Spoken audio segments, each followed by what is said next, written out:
Dear Venerable brothers and sisters, Dhamma friends, we are going to start the Dhamma talk today.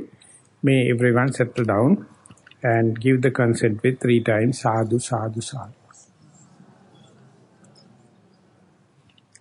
Namo tasse bhagavato arahato samma sambuddhasse. Namo tasse bhagavato arahato samma sambuddhasse. Namo tasse bhagavato arahato samma sambuddhasse. Suriyassa bhikkhave udayato etam pubbangam etam pubbanimittam yadidang arunogang evameva kho bhikkhave sattannam bojjanganam uppadaya etam pubbangam etam pubbanimittam yadidang yoniso manasikaro ti. Dear Venerable brothers and sisters, Dhamma friends, last time also when we got together in this Allenmathiniyaramaya Vihara, we presented the same topic for the day's topic, or the name of the sermon. So by that way we started the main theme of 7 factors of enlightenment, or found the way to this Satta Bojjhanga. So first, before presenting this main topic in this particular discourse, the Buddha give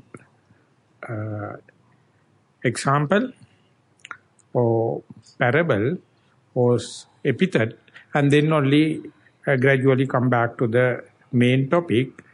According to this example the Buddha given, it is whenever before the sunrise there is a precursor and a sign, that is to say the dawn.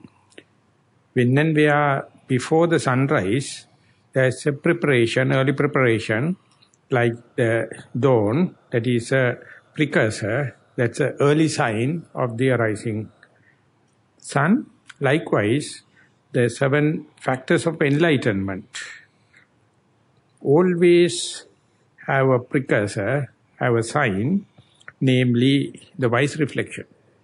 The person who do not entertain or do not understand, do not recognize this wise reflection, he may be a good religious person, spiritual person, but yet we failed to understand the 7 stages of purification, 7 factors of enlightenment. So therefore, before someone get into this stage called Satta Bojjhanga or 7 factors of enlightenment, he or she must have a understanding on this wise reflection. So as we discussed so far along this particular discourse, we recognize this Yoniso Manasikara as wise reflection as well as sometimes radical reflection.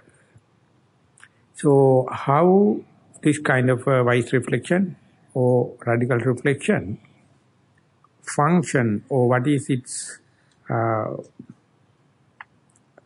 crucial factor, crucial contribution with respect to 7 enlightenment factors is very interesting. First day, we took how much this wise reflection is helpful and become the proximate cause for the mindfulness as a factor of enlightenment, or how this wise reflection helps the Sati Sambojjhanga. So, without this wise reflection, one may read, one may reflect upon mindfulness, but still may fail to secure or protect or improve mindfulness when and where some distractions happens, when and where the off the road kind of junction happens, without wise reflection, very difficult to secure or very difficult to improve the mindfulness. So equally, the wise reflection is helpful for the investigation factor, or investigation as a factor of enlightenment. That is called Dhammajiva.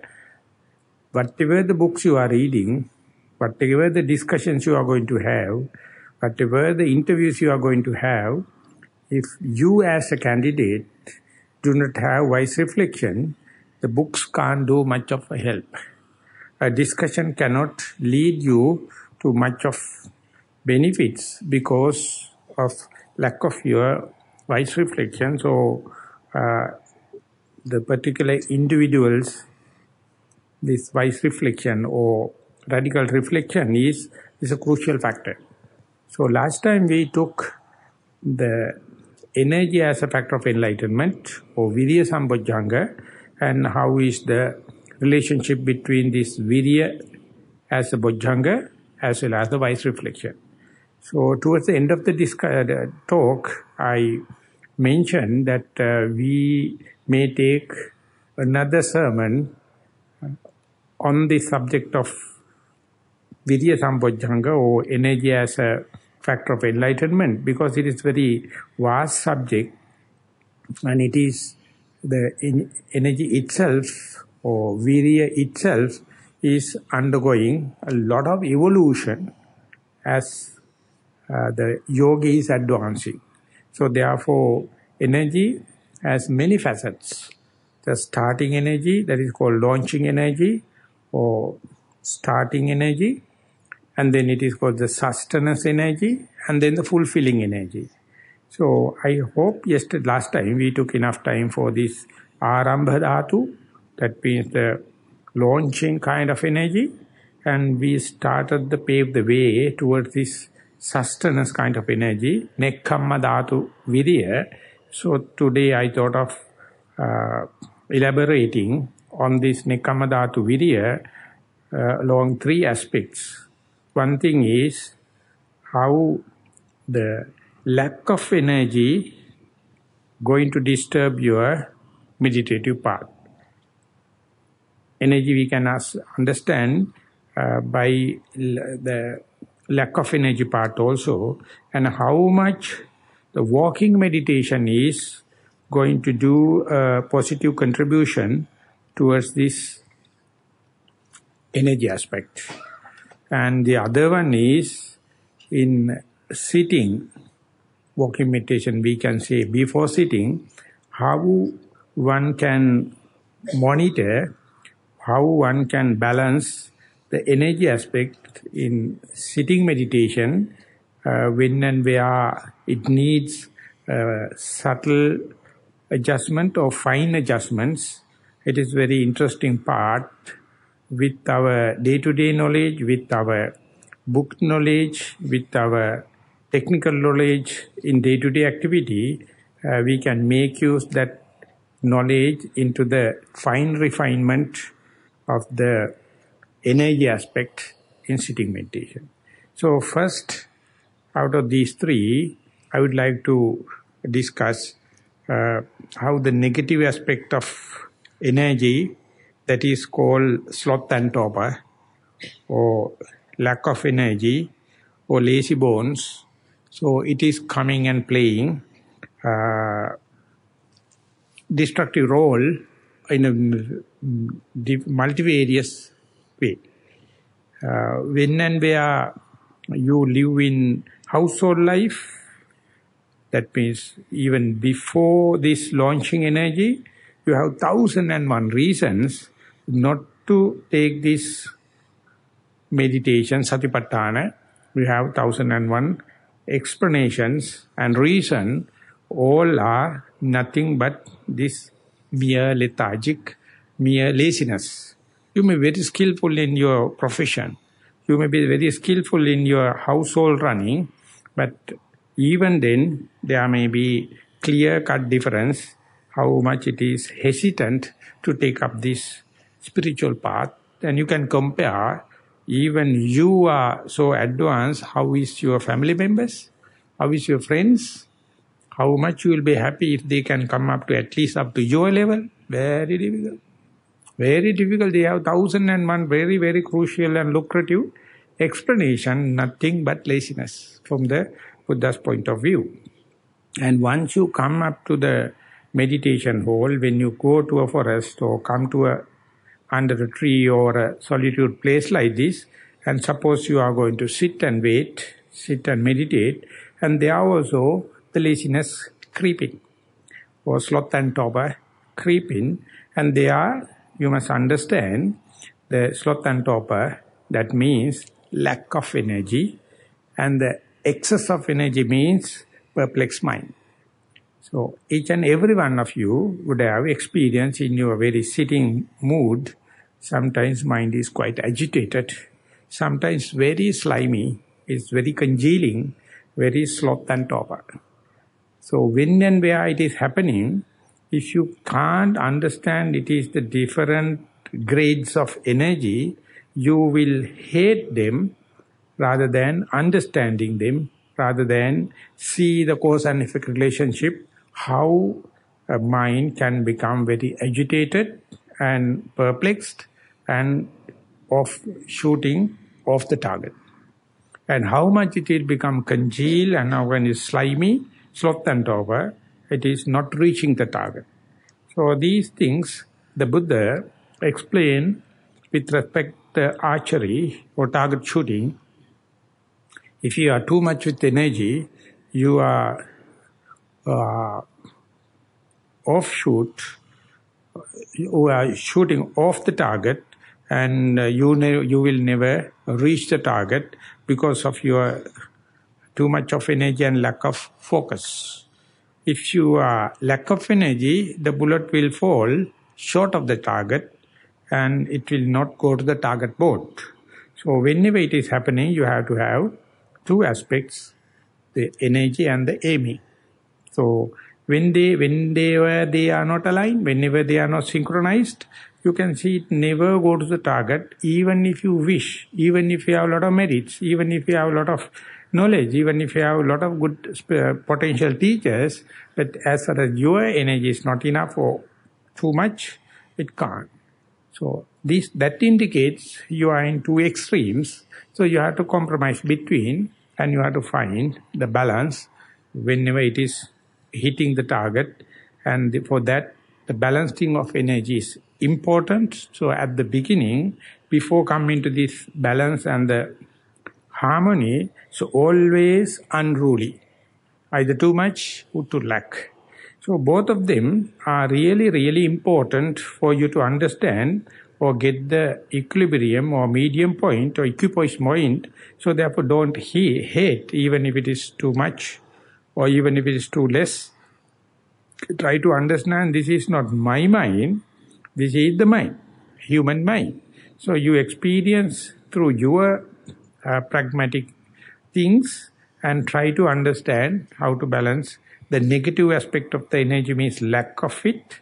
The too much of energy also can work negatively.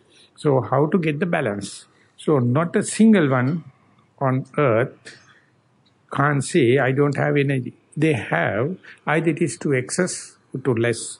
So how to balance? So therefore it says, when and where someone is coming to this equipoise position or success of meditation, there are 10 aspects the later teachers compile as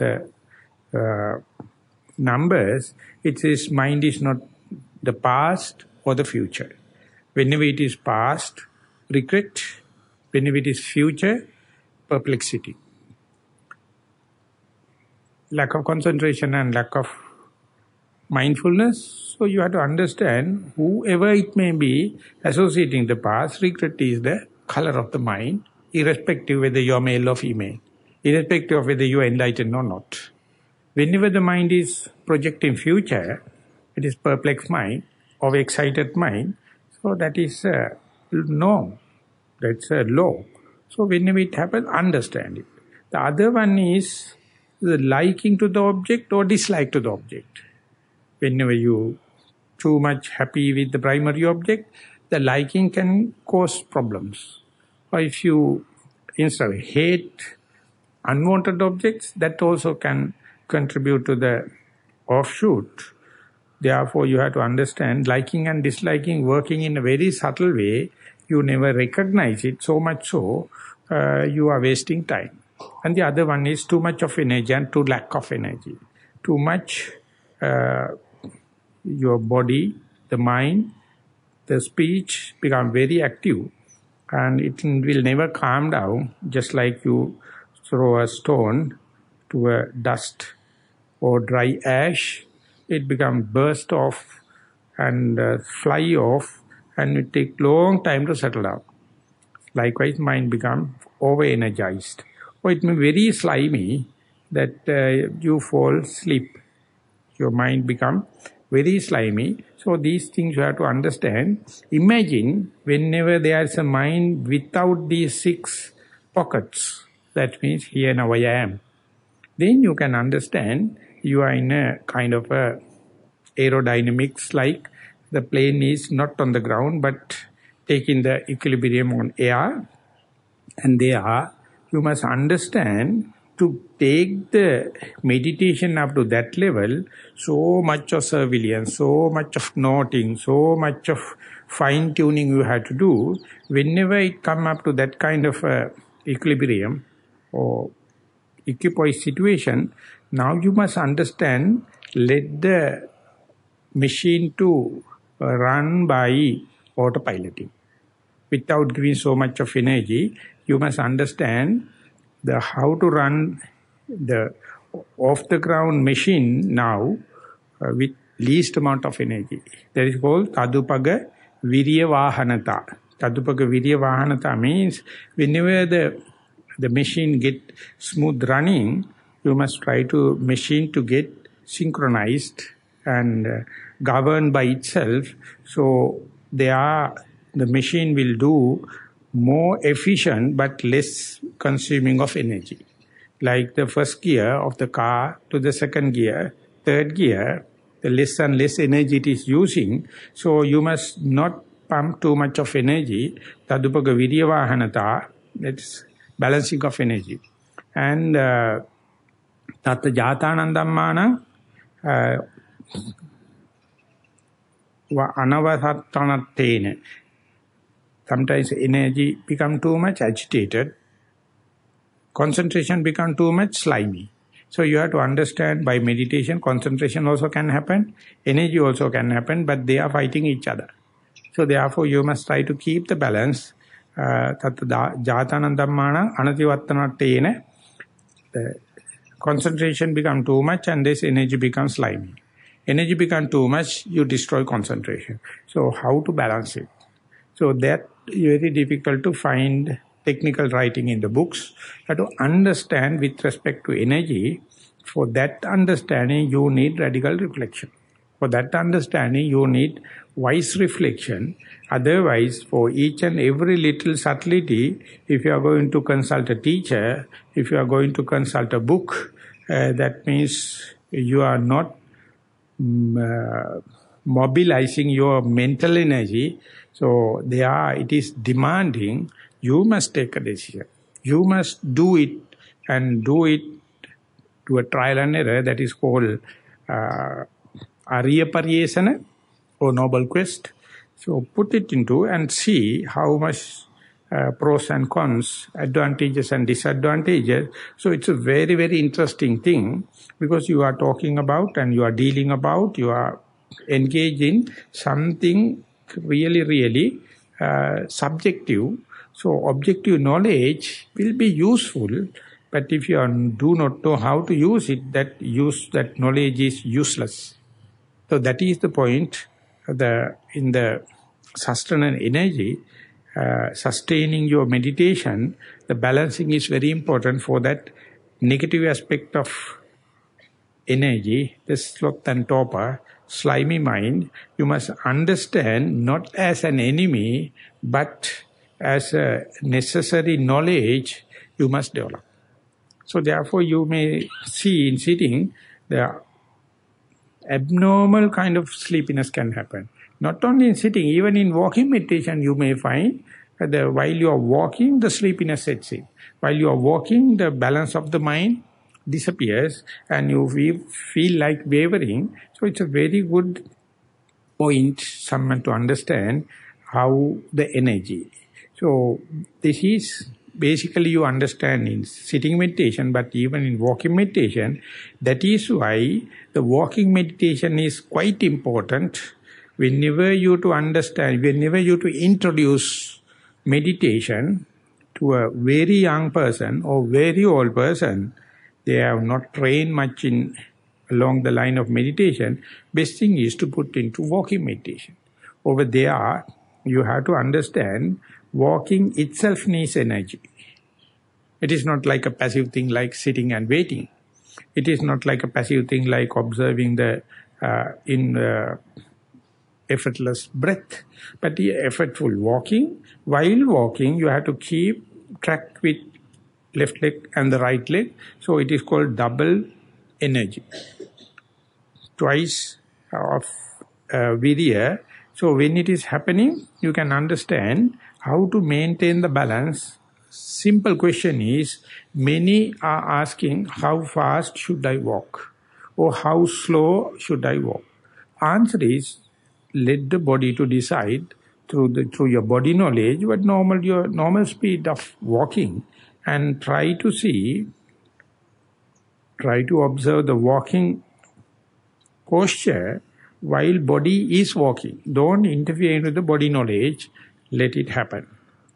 While it is happening, lot of visual objects can impinge because your eyes are open. A lot of air movements can happen because you are outdoor. A lot of sounds can cross because you are in outdoor. So therefore, while in the midst of sounds and visual objects and other wind movements and the bodily movements, how much you can keep the left leg, right leg. So when and where you do this walking meditation, the Buddha himself gave 5 benefits. Whenever you are walking, adhanakamo hoti padhanakamo. Adhanakamo means endeavorance or striving power for a lasting job or long journey, how to energy balance. For example, if you are doing a marathon, at the beginning if you are going to waste a lot of energy, you can't end the game. So if you are not very slow at the beginning, many will go before you and you will get discouraged. So you have to exert energy, leave energy slowly because it's a long journey. So likewise, adhanakama means how to endure long journey on foot. Padhanakamo means we have a lot of challenges at home, lot of family problems and physical ailments, mental ailments. So amidst of all of them, how to maintain a regular timetable. That is the way walking meditation is helped. And asite pite kaite saite samma parinamam gachanti. Whatever you eat will digest properly and release quite good energy if you do walking meditation. And physical and mental health will be maintained. It's very, very important. And the energy you mobilized in walking meditation is more diversified, or or your mindfulness developed in the walking meditation is more diversified, because while you see visual objects, while you listen to sounds, while you moving, still you maintain mindfulness. So that mindfulness is versatile, can work under different conditions. So therefore walking meditation is quite important for the people, those who are complaining regarding the bodily pains, sleepiness, and not focusing into the object in sitting. For example, if someone is complaining, I can't feel the in-breath and out-breath, I can't feel the rising and falling, then walking meditation is a very good alternative answer. So therefore, whenever you wish to understand the energy aspect with wise reflection, with radical reflection, walking meditation is quite a test. So therefore, if someone is hesitant to do walking meditation, if someone has already not started walking meditation, they may complain. Lot of complaints in sitting, the slimy mind, distractions, and bodily pains, imbalance. So therefore, if you can balance walking and sitting 50-50, most of your questions will be answered. So therefore, try to see the mobilized energy you experience in walking meditation, how much you can bring it to the sitting meditation without much of distractions. Then you may find that synchronized energy you bring from the walking meditation is quite helpful for you to keep the alert mind, keep the mind very alert to the meditation. So therefore, to understand the energy aspect in meditation, meditative life, walking meditation is very important. But unlucky enough, many are not giving due respect, due consideration for this walking meditation. So they find very difficult to have a comfortable sitting and focusing into the object and balancing of the energy. So therefore, if you wish to help introduce someone, even if they have a disqualification, they claim, if you have very difficulty in them, you may find less and less complaints towards walking meditation rather than sitting. But unlucky enough, in traditional circles like Sinhalese Buddhists, meditation means sitting. They never think walking as a meditation. They consider walking as a wastage of time. So under such circumstances, your radical reflection is negative. It is not a wise reflection. It is kind of the destructive kind of consideration. So how to change or how to appreciate walking meditation, some people are naturally biased to that, some are not. So generally, therefore, it is recommendable for someone to recommend walking meditation in order to introduce the energy aspect in our meditative life. And the other one is, I would like to consider is, in sitting meditation, in walking meditation, amidst of all sounds, pains, visual objects, how to maintain the object, for example, left leg and the right leg. But in the sitting meditation, whenever you, after maybe a walking meditation, or directly maybe you have gone and sit, and when and where you find mind is not congealing, mind is not enough alert enough to go to the object, how to direct it to the object, how to advert into the object, how to raise the mind to the object. Only one tool you have, that is called applying thoughts, that is called vitakka. Vitakka is a kind of endowment in the human mind.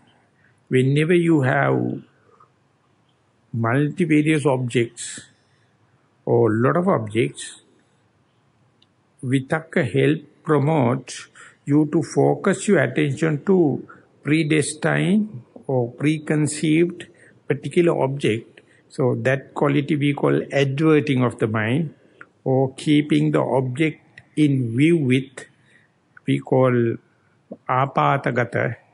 So to make the mind in view with particular object, the naming, the labeling is the only tool you have in sitting meditation. So in recent history, Maha from the Burmese tradition, he found the specific importance of this noting and labeling, and therefore he promoted any person who is ready to meditate should learn this vitakka vichara or menehi karanawa, and it is something related to yoniso manasikara. Ayoniso manasikara means whenever you focus the attention, mind is going away from the necessary object. Yoniso manasikara means amidst of all the object, you learn the art how to focus into the wanted object or directed object. So therefore manasikara and vitakka, these are two tools in the mind, but yogi or the practitioner should have yoniso manasikara beforehand, while in sitting only the vitakka you are handling. When you are handling vitakka or the applying thoughts to the mind, yoniso manasikara must be beforehand as an endowment. So therefore you must understand what is the mechanism in vitakka, how to verify whether vitakka is working properly, or when, most important thing is when it is working and once the job done, how to stop vitakka, how to stop this adverting of the raising of the object to the mind to the object. This is a very, very subtle area. That's why I thought of taking little time on that towards the end of the talk. For example, when you come and sit for a sitting meditation, you have to first and foremost understand undirected mind is, or undisciplined mind is, unruly mind is always happy to be in the past and the future. So you have to give, as far as this geographical, the space is concerned, time is concerned, not the geography, the time is concerned, past and the future is the two extremes. The undisciplined mind is always roaming around, wandering around. So you are giving an alternative, be here, be now, not the past, not the future, be now. And as far as the space is concerned, mind is always outwardly, never inwardly. It is thinking about the global aspects, different places, going picnics, journeys, but hardly think about here, now. Here. And whenever mind is undisciplined, think about other people than one's own benefit, one's own compassion to oneself, or the loving kindness to oneself. So when and where it is here and now, it never happens without you are sacrificing past and the future, other places and other people. So that difference you must understand before going to the sitting. That's called wise reflection. My sitting meditation means I try to keep the mind internal, knowing if it is not disciplined, it is always outwardly, it's always past and the future, so always other people and other places. So keep the mind in, is called insight. That's called insight meditation. Or the mindfulness is really helpful you to understand whether mind is here, now I am, or here and there, other people and other times. So that difference, many Buddhists or devotional Buddhists, Sinhalese Buddhists, they may think sitting and thinking about the Jetavanaram in India, or sitting and thinking of the Ruwanvali in the Anuradhapura will be much skillful rather than keeping the mind here and now, I am sitting. And equal in the same token, some would think sitting and thinking about my teachers and the parents and the children is much skillful than thinking about now me. And thinking about past and the future is a must for the perpetuation of the humankind.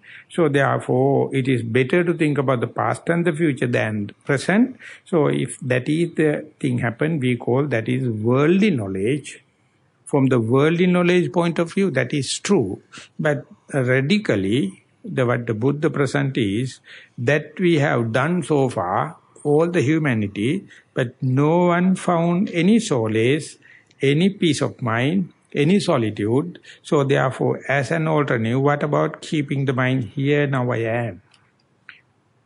For the sake of here, now I am, what about the forgetting about the past and the future, other people and the other places? It is not a crime. It is spiritual.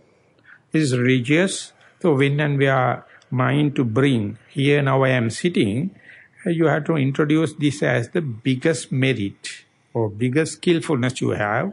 So therefore, for that, we need energy. Without that, it never happens. Usually it is always going astray, but instead to bring it, you need energy. So whenever the mind come and settle or rest, here now I am, how to verify? That's a big question. Even if you are achieving this here now I am, one thing is appreciation, second thing is how to verify. How to, for sure you know whether it is not an imagination, here now I am. It's very difficult. So it costs so much of energy. So therefore, when and where mind come and sit, rest, for in the here now I am, you must have verifiability. So very difficult someone to teach it, or even individual, very difficult to express it, how to verify. So some aphorisms, some criterion you have to draw in order to make sure that mind is here, now I am. So one thing I would like to suggest is, you must understand, or you must try to feel, I am not dead. That indicates mind is here, now I am.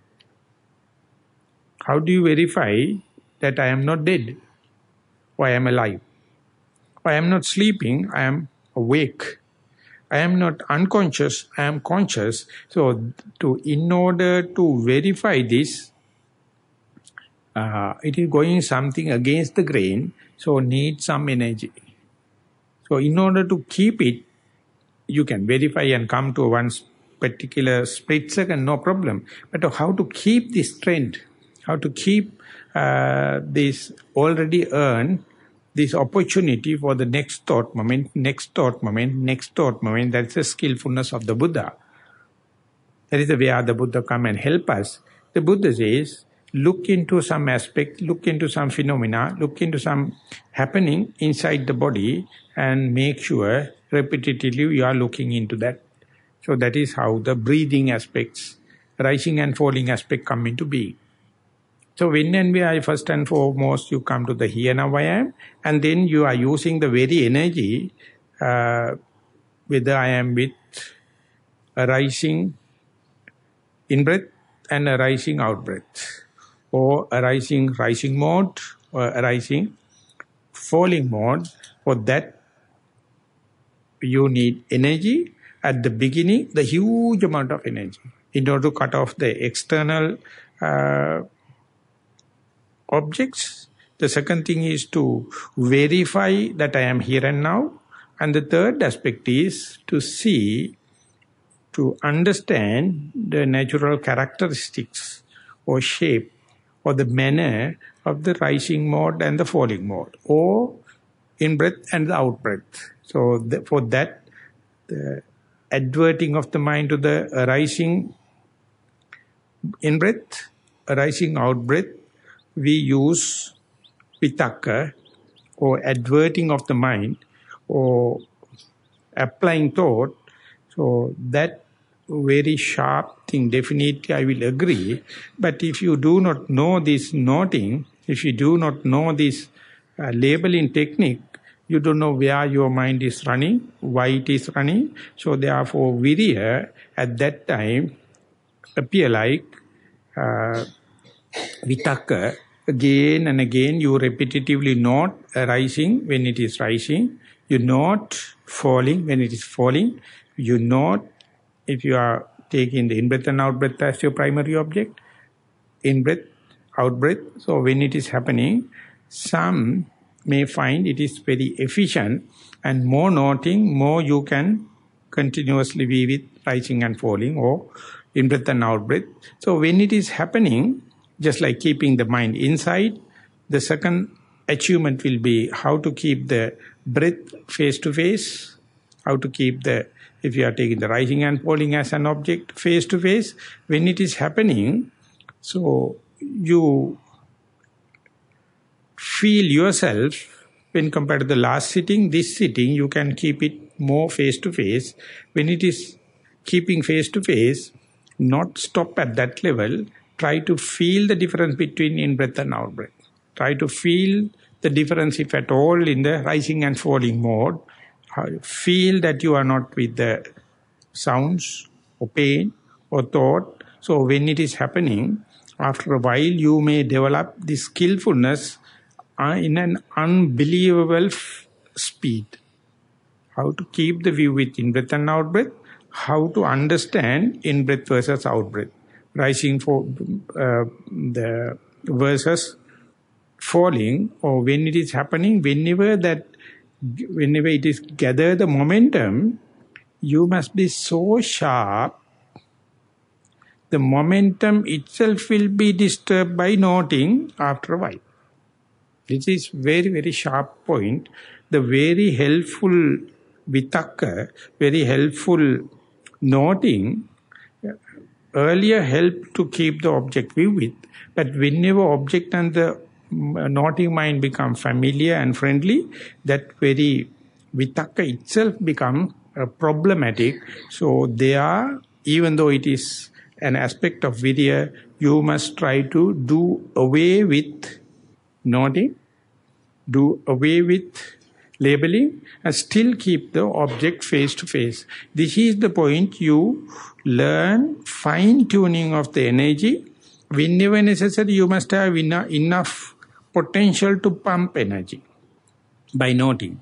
Whenever the object and the noting mind become clutched, become connected, you must try to do away with that noting, and then only a piti or sukha can set in. And that is the point you must understand. Whenever sleepiness sets in, note. Whenever mind is scattering, you note. But whenever mind becomes calm and collected, and object is vivid, you slowly do away with noting. And it is not only one set in one sitting you do. You know where to note and where not to note. The many are failed in lack of understanding how not to note and still maintain the mindfulness. That is the point. In most of the time, the interview reports, many are vehemently keep on noting. They don't know how to stop it, how to slow down, or how to put into the autopiloting. So that is why, not only by meditation, you have to by listening to understand. Use this tool of noting whenever necessary. Equally, you must understand, ready to maintain the mindfulness, the balance, without noting. So that is the wise reflection you must have. So very difficult someone to come and say, don't note now, just let go. You yourself must remember the advice and do trial and error. The day you do exactly the wise way, you are the first person to understand, now I know how to do the fine-tuning of the energy aspect. So very self-understanding of this fine-tuning is a very clear indication your meditation is now at Bojjhanga level. Otherwise, always you need teachers, always you need external guidelines. So therefore, do the trial and error and get the fine-tuning, get the wise reflection. One day, you can understand whenever necessary, you know how to pump energy in terms of the noting and how to withdraw the same object. So that day, you understand the meditation is about to come up to this. Bojjhanga level. So that is a very thrilling and very encouraging the experience for someone to understand. And whenever it happens, you develop so much of determination, too much of mental power. So that is why we must listen to the talks. That's why we must present our reports to the interviews and get the fine tuning in the middle area, nekkama dhatu viriya, when to exert and when to not to exert. When that happens, you will see the harmonized or balanced release of energy, and there are kind of equilibrium going to happen. That equilibrium you can't, that thrills and frills in that equilibrium, you can't get from any other achievement in your very life. But with the spiritual life, it's a kind of even you are not at the Nibbana level, but Bojjhanga level. Mind is ready. So with that remark, I would like to sum up the today talks, reminding the three aspects of the energy that I have discussed. The negative aspect of the energy is sloth and torpor. The second part is how the contribution of mindfulness, walking meditation. Third aspect is vitakka. So hope you can sort it out and understand and use energy so you may experience the balance in near future. Thank you very much for listening.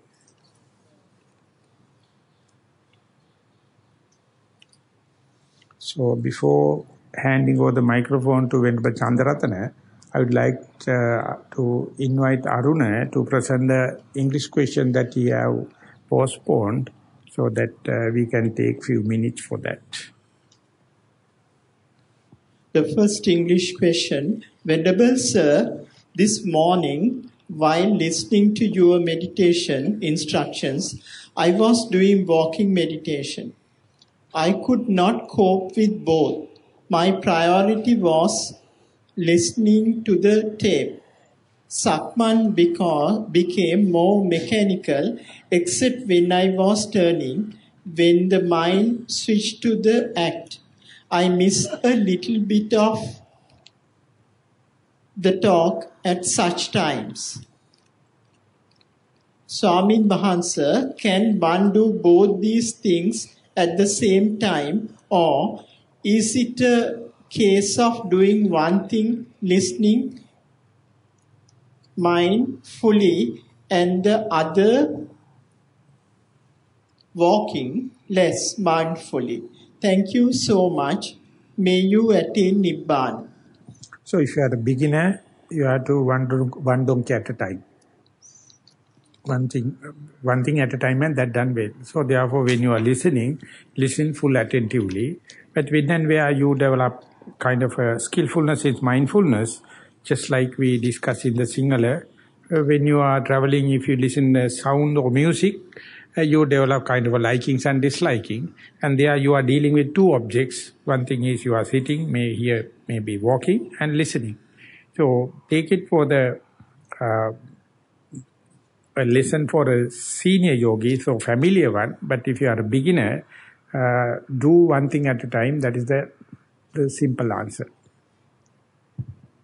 The next question, Thero Saranai, Avasarai Swamin Mahansa. In the Sakman Bhavana, earlier I was experiencing the roughness throughout the Sakmana without seeing any difference.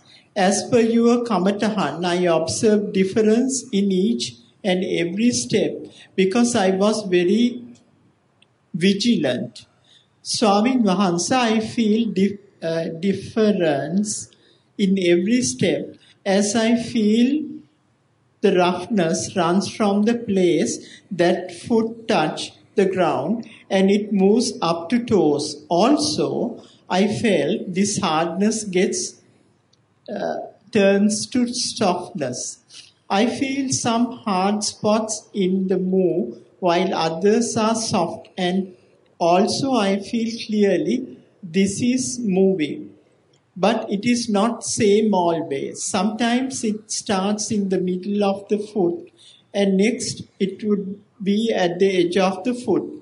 Swami Wahanse, but in the Paryanka, now I feel hardness in knees, buttocks, legs, whereas earlier I felt only hardness throughout the body.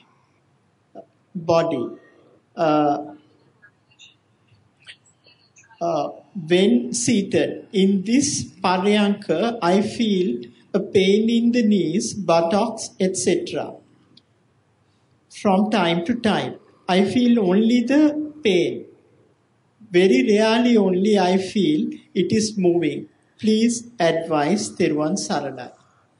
So if you are meditating with the impermanent notion, you will welcome changes. If you are meditating with the permanent notion, you welcome only the continuity, only the unchanged nature. So therefore, it depends on the perception that you are starting with.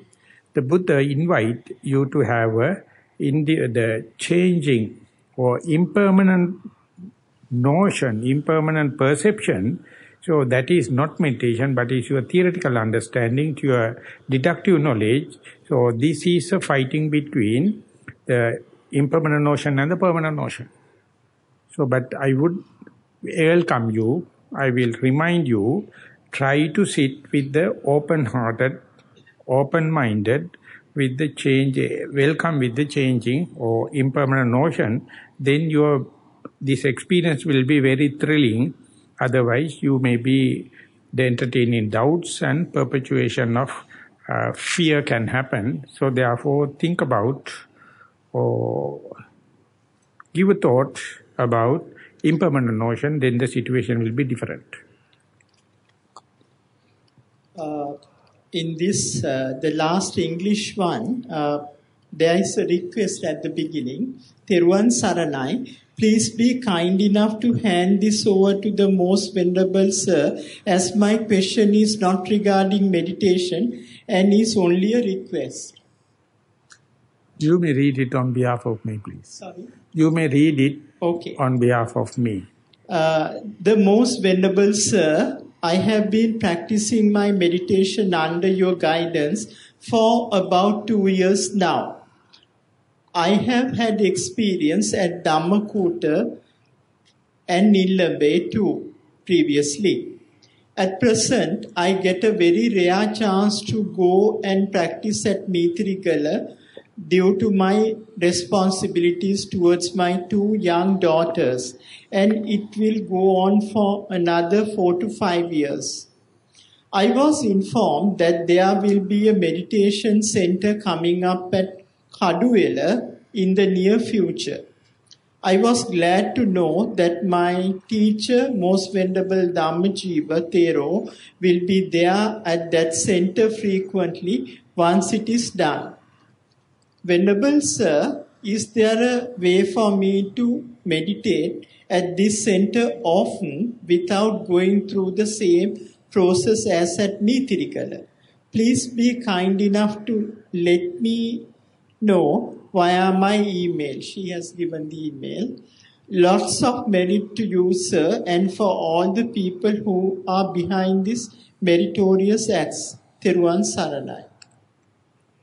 So today also we had some discussions on this Kaduwela project, and Heshan is presenting the buildings and architect, and we decided to visit the place again. For the moment it is just a bare land, and my idea is to have one-day retreats over there, and so that any amount of people can be accommodated, and lot of walking space, indoor and outdoor, and a lot of parking space we are going to have it.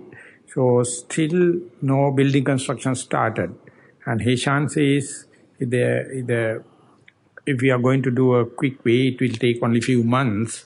So in my absence, there may be some improvements. So once it is happened, even for one-day retreat, there should have rules and regulations. Without that you can't. So therefore you have to compromise. That is why without rules and regulation you can be at home. If you wish to have rules and regulations, you can go to a center and have a program. So therefore, I wish everyone to take part. Not only that, take part with open-hearted, open-mindedness. So don't try to take it as a holiday camp.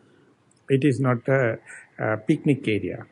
When you come there, you should have certain rules and regulations. I don't know what are the rules and regulations. They should have, but maybe not like residential retreat in Nissarana. So therefore, we will wait and see. So I would like to hand over the mic to Venerable Chandaratana and hope he will translate this thing into Sinhala. And my kind request to Venerable Chandaratana is, if possible, please take care about the balanced questions in Sinhala after the talk. So you may be kind enough to answer the questions. So I am going to sum up the English talk. Thank you very much for listening.